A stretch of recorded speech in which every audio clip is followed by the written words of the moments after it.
How to change Instagram background color. In this video, I will guide you step by step on how you can change Instagram background color. First of all, open the Instagram app on your device. Make sure to log into your account. Now you want to tap on the Your Story option.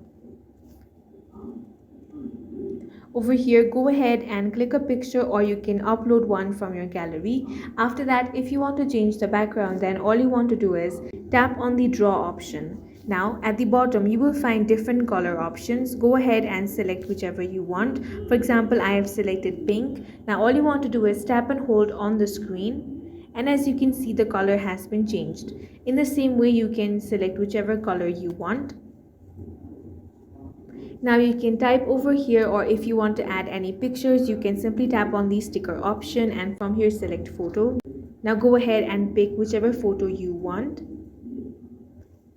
Now tap on Your Story option. In this way, you can easily change Instagram background color. If you found this video useful, make sure to hit the like button and subscribe for more videos like this.